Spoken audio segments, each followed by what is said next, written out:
Hi guys, this is Aditya Vora here. It is said, just like for a pharmaceutical company, the amount it spends on research and development determines the sales trajectory. For an FMCG company, the amount spent on sales, marketing and distribution also determines its sales trajectory. After all, for an FMCG product, all that glitters is gold. There is one more trait which markets have which I have never understood in my investing journey. It is the obsession which we have towards multinational companies, especially MNCs in the FMCG sector. Now, one way to look at it is that they are great brands and are known for the quality of their products due to the strong parentage, and maybe that is the reason that the market assigns a premium to their valuations. However, in my view, that is a value trap. In fast emerging markets like India, where growth is the most important factor, the stock market always pays a higher premium to companies with growth. So, friends, to understand the importance of sales and marketing in revenues and company performance, I ran a basic screener to find out companies with highest selling and marketing expenses as a percentage of revenues for the past 5 years. The thumb rule for FMCG companies is that higher the sales and marketing expense, higher the market share and revenues going forward. However, only if things were so easy on Dalal Street. Now, as you can see in the slide, Gillette and Colgate are the two top FMCG companies with maximum spends on sales and marketing, followed by the giant HUL. In fact, not only in the FMCG basket, but in their respective categories of shaving products and toothpaste, both these giants are market leaders and have all the financial muscle to spend considering the strong cash pile they've had. So technically, sales should grow faster as both these companies are increasing their sales and marketing spends. Well, let me give you more statistics to it. Gillette revenues for the last 6 years from 2017 to 2022 have grown at a compounded annual growth rate of 4.9%, while the operating profit has grown by 4.5% for the same period. Net profit for the same 6-year period has grown by only 2.6%. Now, while I agree that FMCG companies have a cap on revenue growth on account of the high penetration, however, a 2.5% profit growth is extremely dismal. On the contrary, let's take another MNC, the giant Hindustan Unilever. HUL registered a 11.3% revenue CAGR for FY18 to FY23 period, while its operating profits grew by 13.5% compounded.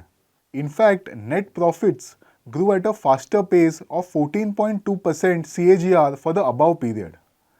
Now, in terms of size, HUL is 30 times bigger than a Gillette when it comes to sales and still manages to record lower double-digit growth. While I agree, HUL basically sells everything under the sun and has multiple revenue streams, the point I am making by comparing it with Gillette is to talk about the base effect, that on such a high base the company is growing. Also, when you compare HUL with say a Gillette or a Colgate, the product categories which all these three companies offer are adequately penetrated.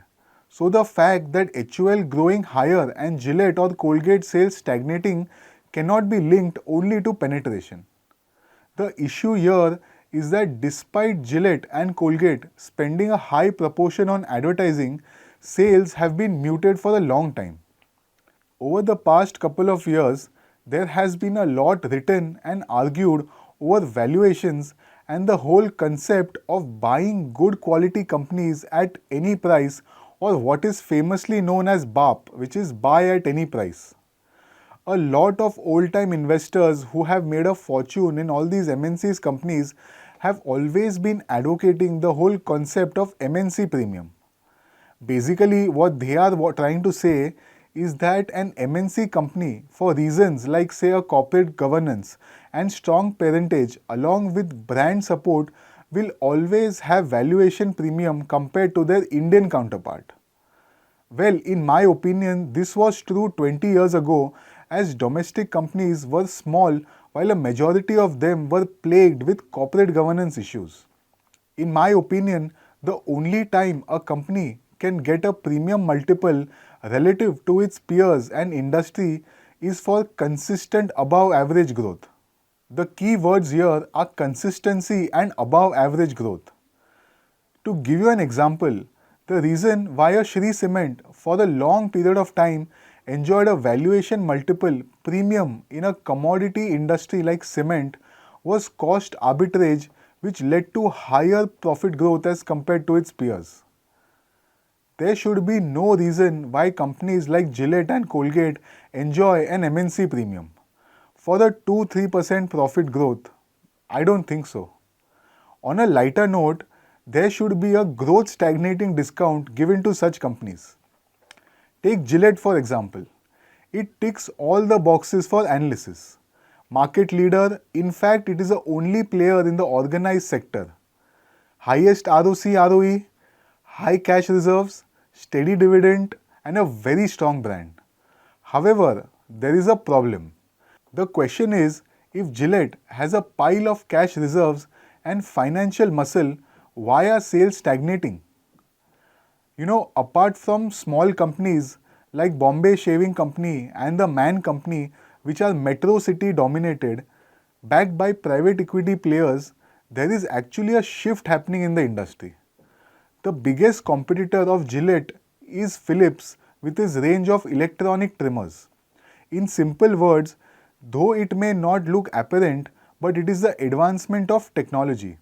Shaving with an electronic trimmer is faster and much easier, which has led to the shift. While a lot of people believe it is the penetration which is the problem, the real problem is technology. To end this, it again boils down to the trade-off between valuations and growth. My question is, what do you do with a return on capital employed which is more than 50% when profits are barely growing at 2 to 4%? Now the question is, can Gillette go the Nokia or the BlackBerry way 5 years down the line? If the stock prices of these overvalued MNCs were an indicator, the writing is on the wall as they haven't even outperformed the Nifty. The prime reason is the lower terminal value for stocks like Gillette and Colgate on account of technology in Gillette's case and penetration in Colgate's case. If you hold the shares of these companies, trust me, it is time to rethink your strategy. So friends, thank you for watching the video and do let me know in the comment section. Thank you.